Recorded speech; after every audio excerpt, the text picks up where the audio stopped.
Welcome back, fellow armchair generals. This is Gamer1745 here with my continuing playthrough of Hearts of Iron 3 with Black Ice 8 and Third Reich events installed. We'll continue. I'm having a lot of fun here. I know this is just the build-up stage.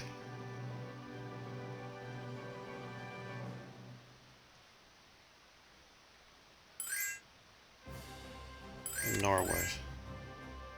Rare materials, Norway, no. Bulgaria, fuel, no. No. What is the US? No. No. Turkey, rare materials, yes. Japan, yes. No. Soviet Union, no.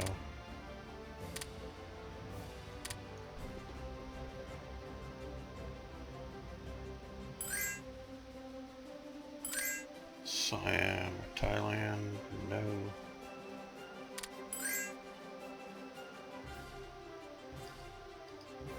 I mean, it's just barely enough, but I got enough rare materials coming in right now. Oh goody, we got something from Japan.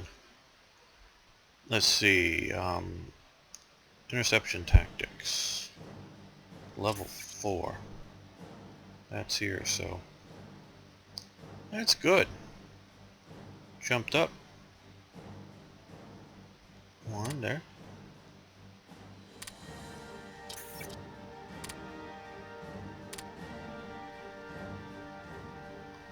As you can see, I've continued to expand the coal mines, and you should, if you're going to do this very strategically.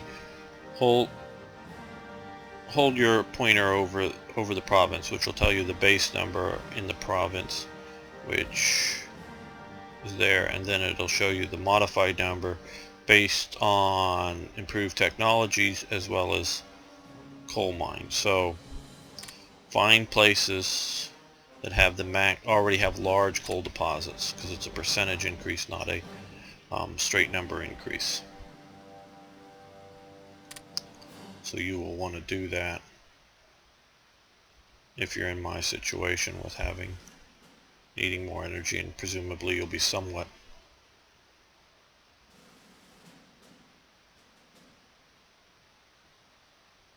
there if you're building anything like I am with the industry.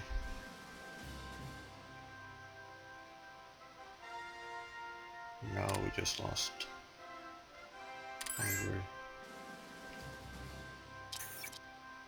Oh, maybe that.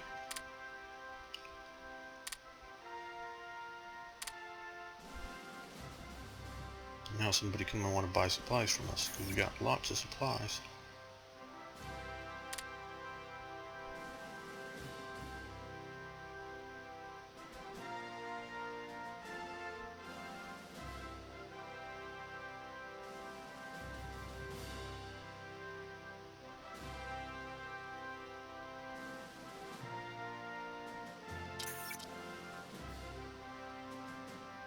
We're Soviets. Let's see if we can sell some Soviets. More supplies. Good.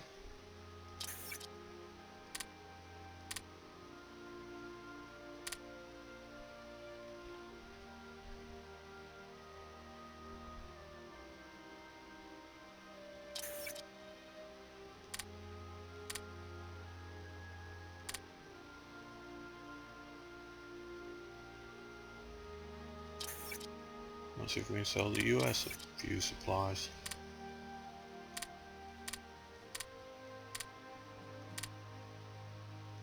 Get back into the positive territory there.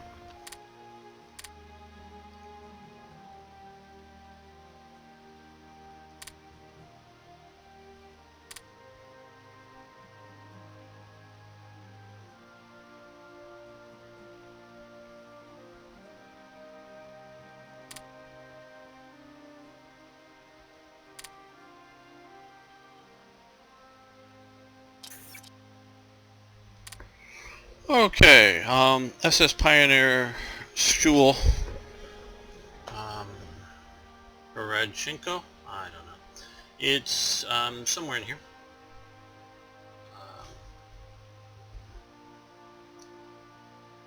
We have the choice to expand the, with the expanding Reich, to expand the SS VT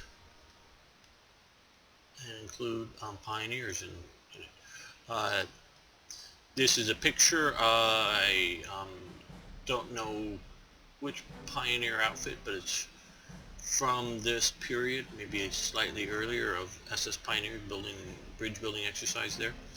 And it's the collar patch for them and a cuff band.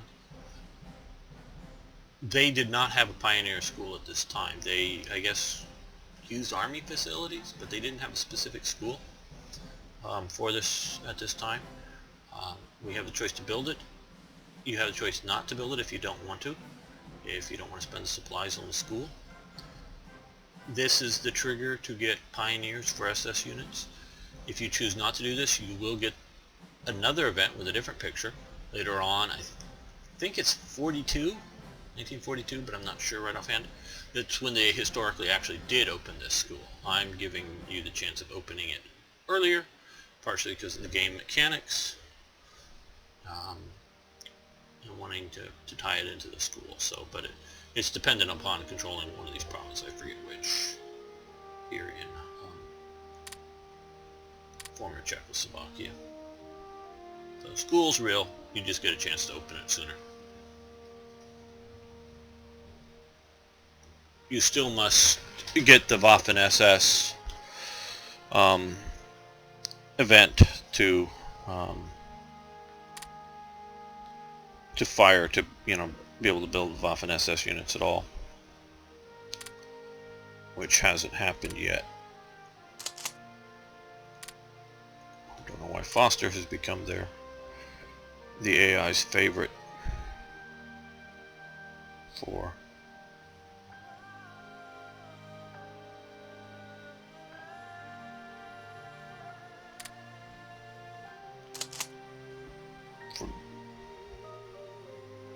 new units, but it appears that he has for some reason. I don't get their logic. Skill level 0, he's a tank buster. Not that that's a problem, but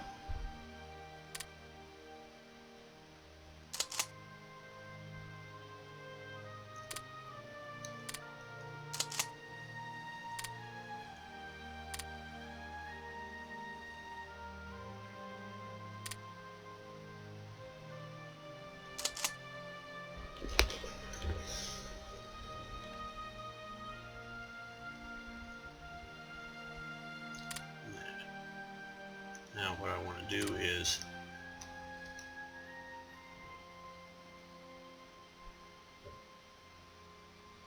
set up what will become in essence our night fighters. I have been adding most of those twin engine fighters to escort service, close escort service for the various bomber types. I will be adding more as time goes on, but a bit later we'll have some techs that will help fighters at night, but particularly help twin engine fighters at night. So I'm going to give them to Fleeger Corps F. So once I'm going to operate him, you have the option of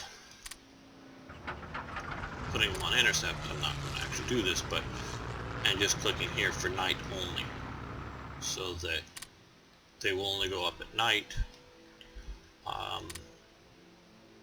and so that they should have an advantage over the day fighters that may be coming in, and definitely have a good advantage. I don't know if the AI is smart enough to only attack at night. It'd be interesting to hear that if any of you know. They're bombers. So I know I would script Britain to only bomb at night, which would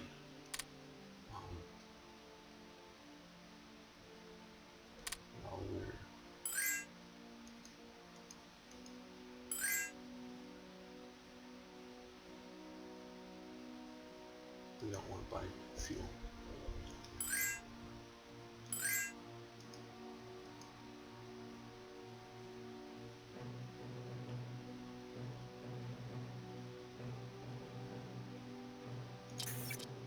So we are currently influencing Japan. Let's see, can we buy some rare materials from Japan? Nope, they're in a deficit already.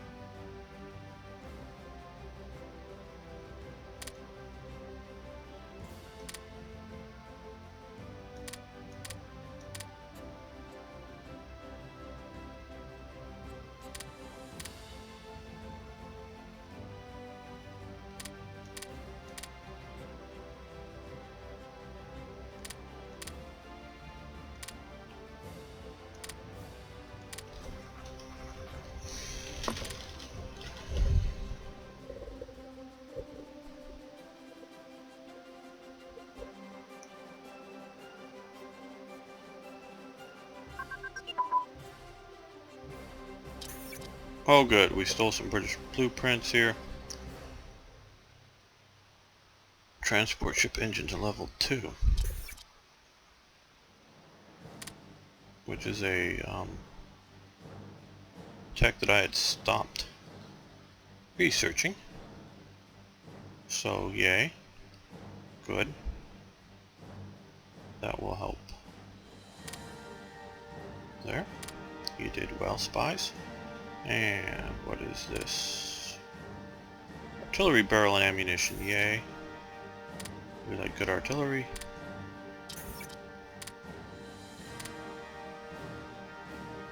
Okay, well we just hit 1939, so we have a bunch of techs that we want to start researching. We're going to start here.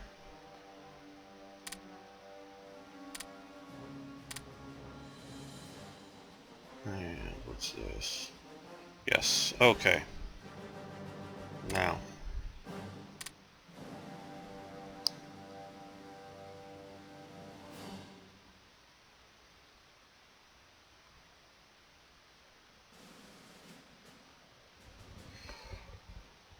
I was thinking of skipping this mining because of a little bit the ICs, but mostly it was the manpower, which is taken out 2/3 of the agricultural industry improvements they have, though this would be, between the two, it would be a 5% gain. But right now with our situations with all of these up here, although this doesn't affect rare materials, it just affects the others, we're going to go for that. So, well, so what we want to do is annual national espionage focus. As you see, watching me play, I don't use spies well or efficiently. I know they can be used to increase, like, Soviet threat to drive more, or the British threat or whatever, to drive more nations to Germany. You know, I really don't know what, I mean, sure, getting 2% naval organization would be nice, or I really, quite honestly, really don't use these well, and it's partially knowledge, partially focus, partially just interest. But I'm still wanting to grow the economy here. So I'm going to pick that. Now we're also looking at economic boost, and we're going to go long term because you need to pick long term to get one of those strategic effects that we don't have by building. So we're going to go long term, produce some ICs, get us more money as opposed to more ICs. Once the war starts, or 1940 starts, or whatever, we're going to be short term because there's no more benefit that I see other than money long term. So We're going to do the annual national focus. Now, these obviously have changed a little bit over time. The big change is the factories.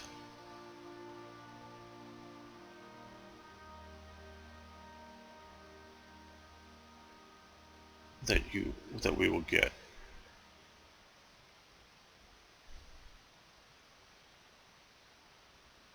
These two, all the factories look good, quite honestly. I mean, Z plan is nice, but that'll be later. I'm going to do another year of Reich economics here, because we're still in the 4-year plan. We're still improving, so we can look at all that heavy industry and manufacturing plants which help with supply production. Frankfurt on Man.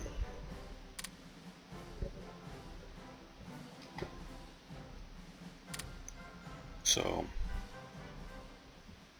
we're at 10 there, so another 25%, so that'd be another 2.5 ICs just there. Nuremberg. Oh, let's go here quicker. It'd be another 25% there, so another 2.5 ICs. Breslau. We've got 10 there, so another 2.5 ICs there.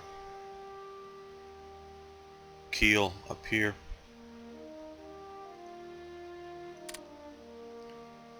We're still building more there, but that'll be up to 10 eventually, so that'll be 2.5 ICs there. And Munich.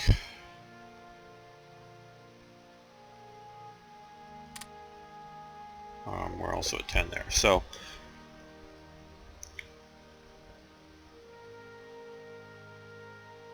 it's 5.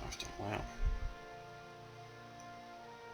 That's 15 more ICs from doing this versus whatever we would get. We're not doing that for supplies, but whatever we would get for going down the others. Now this is through till the end of the year will be 5% less ICs, but once that goes away, we'll have these like it's gone away for last year's.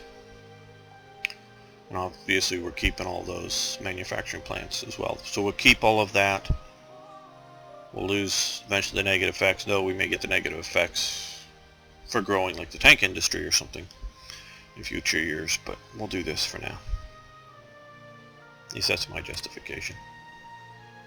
My understanding.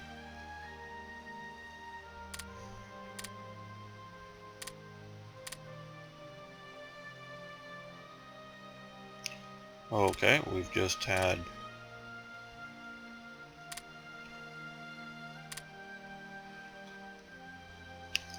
I think it should spawn some troops, and Italy doesn't unfortunately reinforce here. Italy annexed Albania. Albania was an odd country at this time. The leader, the ruler, was King Zog the First, and to my understanding the first of his family to rule in Albania. He basically proclaimed himself king, not like any legitimate old style royal family. Just instead of proclaiming himself dictator, proclaimed himself king. I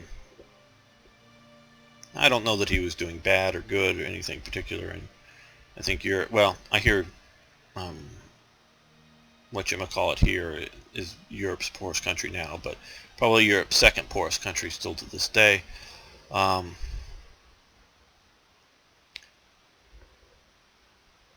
Basically there was no real fight. Italy just showed up, troops got off the ship, whatever Albanian troops there were basically gave up, and the royal family of King Zog fled. His son ended up living in South Africa for many years. I believe he's dead now, but he immigrated after various shifts to South Africa and ended up there. And he was supporting himself because King Zog fled with the royal printing plates, if you are the national one. So he was like printing up, selling passports for Albania, Royal Albania, whatever. So if you wanted to get Albanian citizenship, this was Cold War country, try to do a tax haven or something, I don't know. But he was supporting himself doing that in South Africa, so if you wanted to get it, he still had the original plates that no one had made. The communist state had made new after World War II, but they fled with those things. Just interesting facts of history.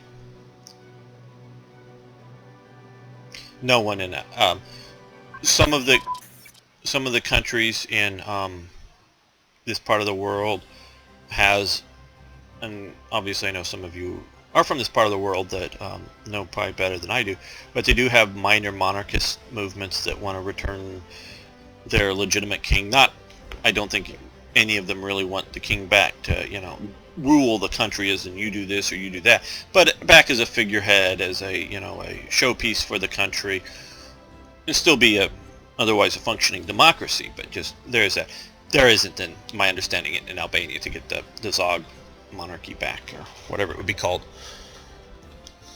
It's sort of a non-entity. Okay, Air Force HQs have advanced. Yay, we wanted that.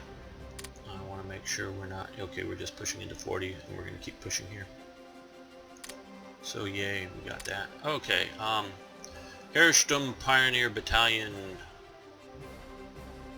627 motorized. So I'm not familiar with this event. From 1930, August 1939, the battalion was officially a field unit. It was used in 1939 Polish campaign and was used also in 1940 the French campaign and took part in the invasion of Russia. 1942, the battalion was deployed to the Caucasus by the 1st Panzer Army. Yeah, I'm guessing this is GGA, but I'm not sure, but we'll take it. Yay. Good. Condors for the Luftwaffe. We could go with this or not. We're going to not. This, unlike the earlier event, this one you get, instead of, the earlier one was you get transporter planes. You can get both sets. This one would convert the Condors to long range anti surface vessels or anti-submarine. I'm still thinking about this 2 descent. How long would it take me to get 2 descent down, and how much that's going to cost? Supplies, we got the supplies. This isn't as bad as the first event in the no national unity hits. We're gonna go for it. We got 2 descent. Are they in the production line or not? Oh, so for this we get that was that other event, so we get an elite unit out of it. Okay. So what we're gonna do now is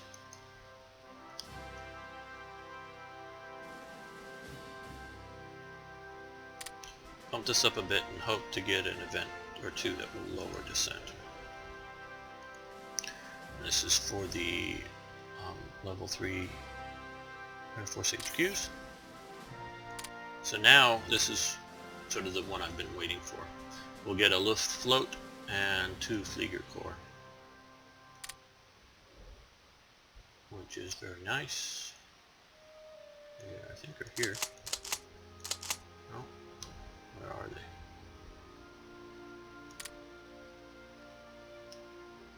They're here. Oh, they're in Berlin. Okay. Well, we'll send them. I don't know. Send that there. That's going to become Flieger Corps Post.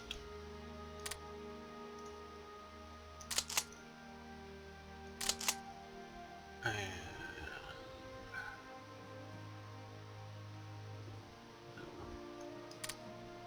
that's going to become Flieger Corps T for transport. We organize that up.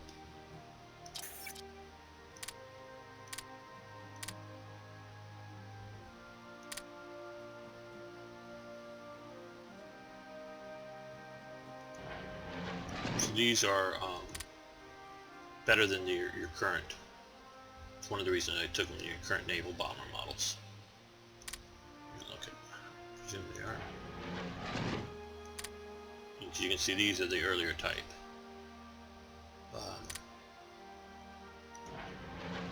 These will give us much greater range.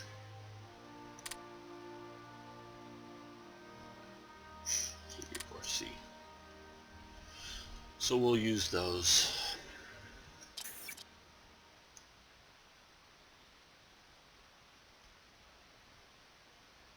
Alright, that looks good. Yes, we're seeing about producing some of our ships as well.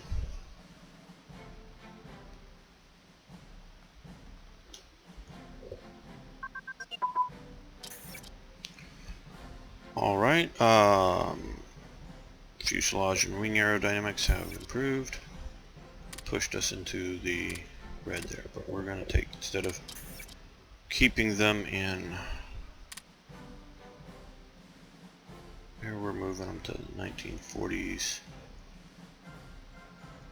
Giant infrastructure projects, which I think we need to get up our metal. Right. So, because of that, I'm going to, I know we're not too good there, but we're going to buy US steel. One of the reasons I'm buying US steel instead of Soviet steel is it's something I'm hoping not to have to rely upon long term.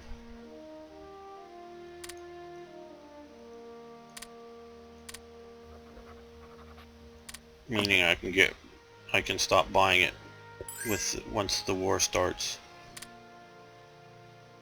No fuel. Okay, fuel. It's a small amount. No fuel. Once the war starts, I hopefully won't be needing that, like I was saying, and so I won't have the need to switch it over to the Soviet production. NS Funk, that's the name of the magazine. Funk, for you non-German speakers, I understand to be radio. And NS, of course, stands for National Socialist. They had their own magazine, National Socialist Radio. That's, I guess, a Valentine issue.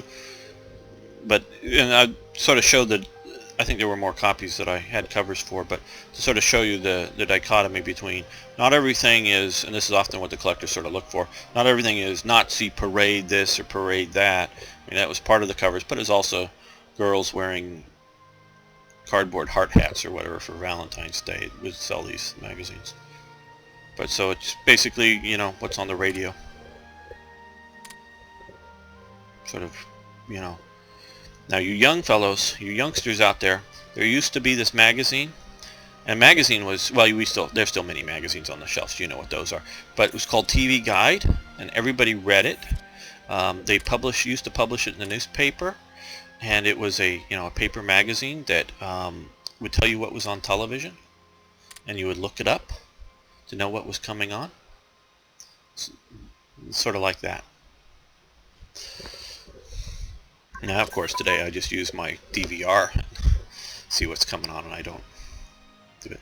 Well, Hitler made January 2, 1939, Man of the Year cover for Time magazine. Again, you know what a magazine is. There used to be this thing called Time magazine. I know it's still being published or whatever, but it's nothing of a magazine compared to what it was. And we just lost 5 in dissent. Everybody loves Hitler, so... No, it wasn't necessarily everybody loves Hitler, but Hitler is Man of the Year, is dynamic politician. Sort of like putting, and this may date this if we're watching this a few years from now, but like putting Putin as Man of the Year, and that he is, driving the world's politics, not because everybody likes him. Oh, which 4-engine gun position? Oh, okay. That is one we will move over here, not just move it to.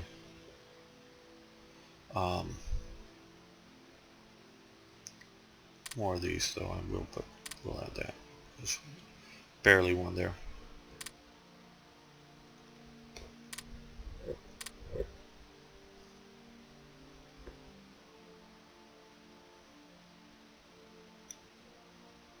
Can we sell more supply? Yes.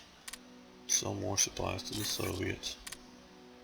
Okay, we'll deal with that in just a minute. Okay, that's good. Okay, SA Wehrmannschaften.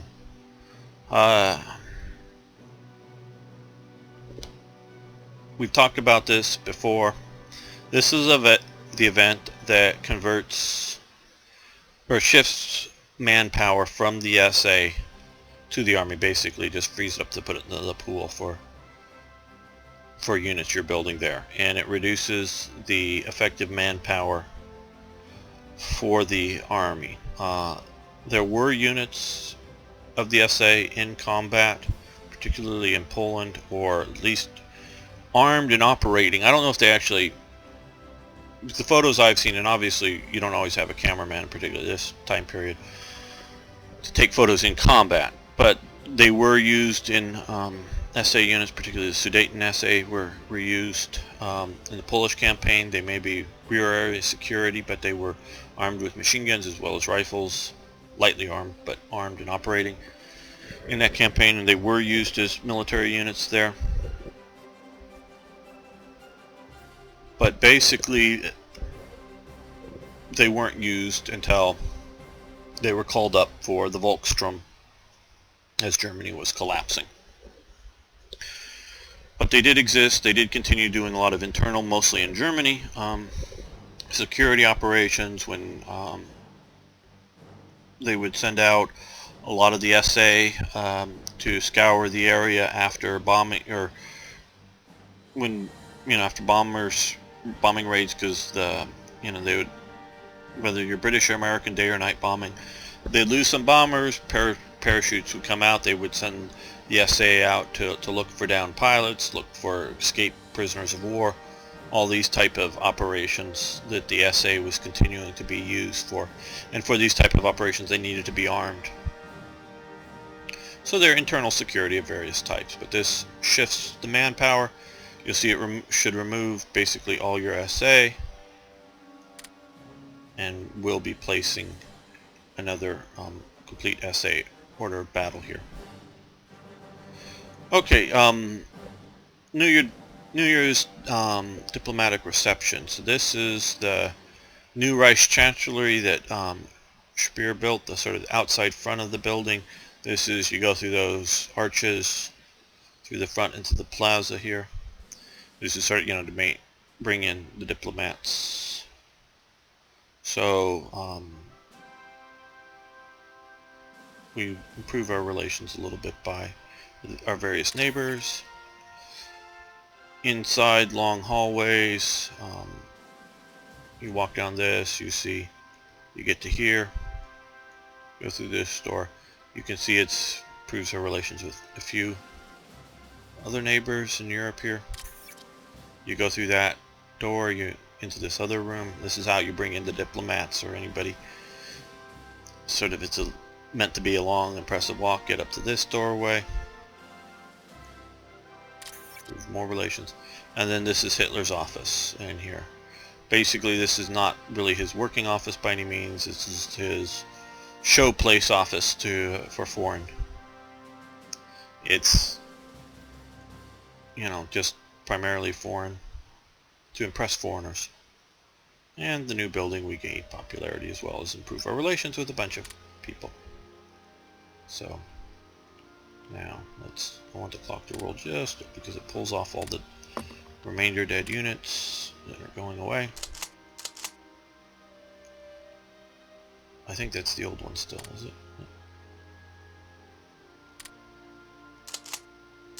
Okay. Well, wait a minute.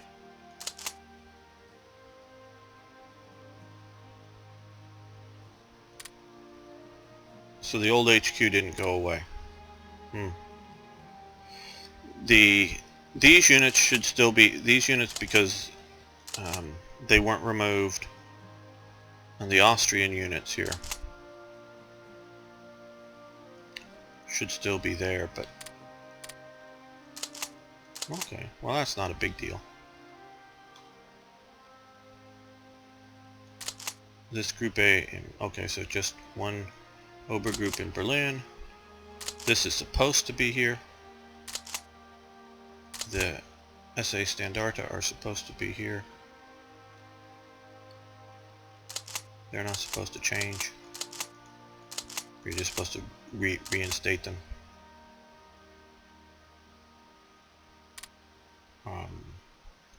But this is supposed to go away, so we will delete this unit. Okay, so for whatever reasons, and they may have eventually gone away. Supposed to convert it over to this, and then you're supposed to go in, reattach that, and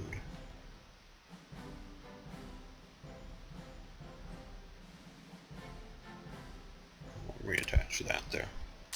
Okay, well this basically ends the new units for the SA and the converting over to them. So if you hadn't before, well, if you had assigned officers, sorry, you got to redo it all again. There's no practical way around it. I could obviously automatically assign officers. There are a few that I had historical placement for them. I did put them in their place, like here. So there are a few, but the rest aren't. So, but if you haven't, that's one of the reasons I haven't gone through and assigned them, is because I didn't want to do it again. But if you assign them now, they'll stay through the rest of the game. They're not going to go away. Headquarters units are the same. The brigades you can see down, because they will, once you call up the reserve. Oh, and we also need to do this. Click here. Put them all on that, because I don't want them upgrading. I want to keep them that. So, but they're much weaker. Instead of 3,000 man, they're the 900 man units. So they will help defend the borders here. They're just a lot weaker, and I may be moving before the war, and I hadn't bothered to move any because I knew this was going to happen. And obviously you know now. You can shift a few of these units up to the border to help defend the Reich. When it happens, there may be a few auxiliary units moving in on Poland and that kind of thing. But they are, as you see, weak. They're not anywhere up to being a German infantry division. And if you notice, we're now at over 1,500 manpower. We were down at 11, so you get roughly a 400 manpower.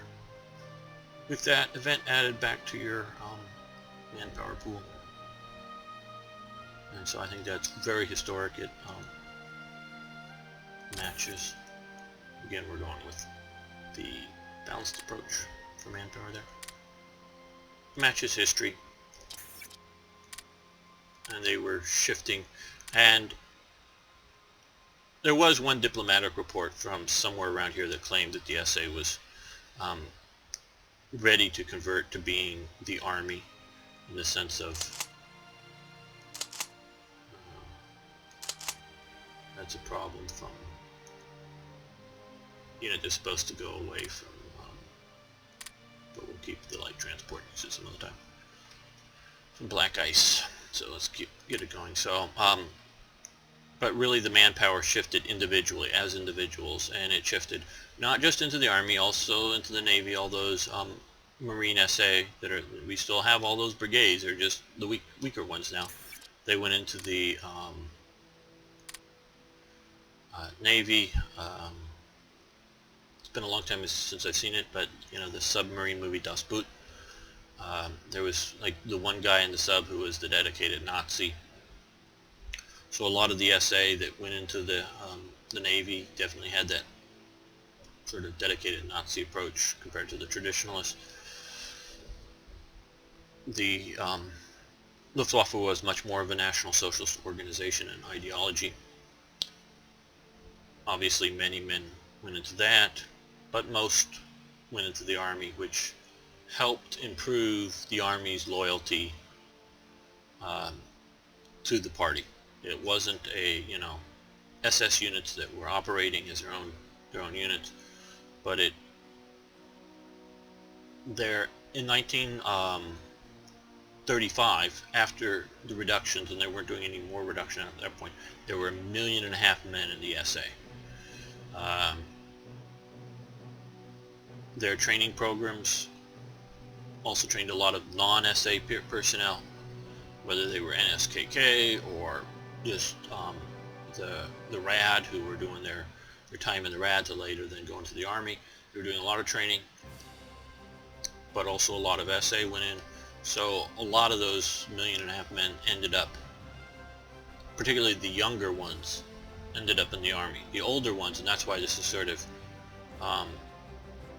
staying here at this time, they weren't putting 40-year-olds, to the best of my knowledge at this time, in as basic recruits to the Army. So your healthy SA, maybe SA thugs or whatever you want to call them, 40-year-olds or 45-year-olds can still do their basic militia type duty service, or staying in the SA, maybe very much having day jobs as well too, but they're doing that. And if you're having French divisions or Soviet divisions or something like that driving into the Reich, they will be operating as militia, but they're not frontline troops.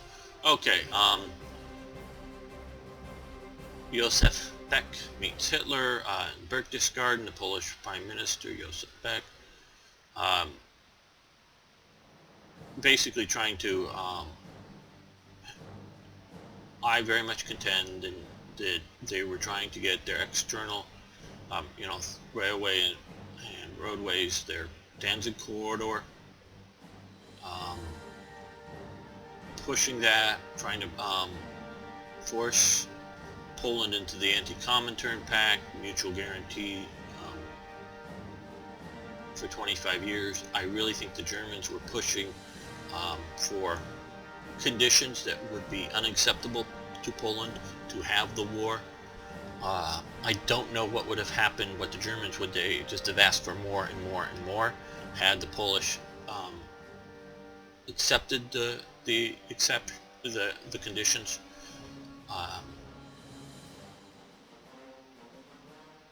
Or whether they would have accepted Poland into the anti-Comintern Pact. But my view of the Nazi ideology, they wanted this land. They were gonna take it. Whether they thought they could have a joint war with the Soviet Union and then stab them in the back, I don't really buy. Someone could take this meeting and do an alternative here that would allow Poland to give in. It doesn't. And, you know, get Poland as a Nazi, you know, as an ally of the Nazis. I just don't buy it as a reality. So I haven't put that in there. Hearts of Iron 4, I know I keep talking about it because I'm very much anticipating the game. They're designed to be a much more sandbox game, so instead of railroading you down it. And I'm totally in agreement in making a game like that for more sandbox. But I want to look at something that's a little bit more historically based, and we can explore some talk on our forums or on the video discussions below the videos about some alternative history. And there's some stuff that I really sort of approve of. There's some stuff that would be cool what ifs that at some point, not now, but at some point I may work on, and they can be very interesting things. But that's not what TRE is. It's not, again, I'm not against it as playing it as a game. I'm not against making mods for it, even me working on them. But it's not what I'm focused trying to make at the core at this time. Okay, the Panzertruppe. I'm learning, hopefully doing better on my pronunciation of German. This basically, I forget, it was the motorized troop before. The magazine changes its name and changes its focus as the German army is moving away from the idea of a motorized army, which, and I'm sort of doing this earlier, they thought very much the German army was of the idea of, yeah, we're going to motorize. We're not going to, you know, using horses was old-fashioned. We're just going to motorize our infantry units and have, I think, very much not the Panzer troops and, you know, Guderian and some of the other, and I'm blanking on some of the names. I think what's his name? This general here, von Kleist, and some of the others were very much, I think it was von Kleist, but I'm forgetting right now for sure. We're very much looking at and wanting to move down the, you know, the Panzer division type viewpoint, but much of the army was still looking at just simply taking the old style divisions and just motorizing them. You know, why tow artillery with horses? Let's tow them with trucks. And oh sure, we're gonna have some tanks, and there's gonna be reconnaissance, you know, tank units and fast moving tank regiments in support of this. They were still looking, in my opinion, at the French model of tanks and motorization, and getting away from horses, yes, and motorizing the army, but not creating the combined arms, integrated divisions and integrated corps, all this. This to me shows in 39, here is when they started publishing this magazine, is that they're changing over from a motorized army magazine, both still using the pink Panzer color as the cover color for the magazine. They're moving over to recognizing that they're going to have as a Panzer troops.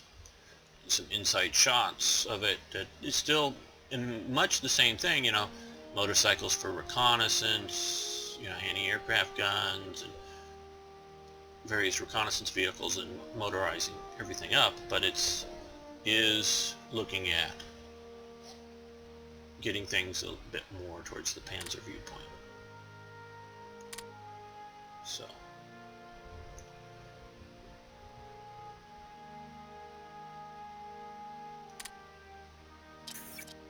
okay,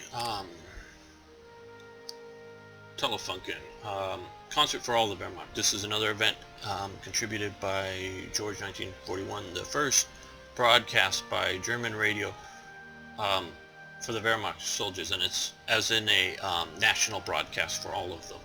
Basically, it should be that, you know, specifically concert for and by the soldiers, for morale for all of them. So this is, again, they're expanding this, so reduce dissent, so that's nice. We could use that.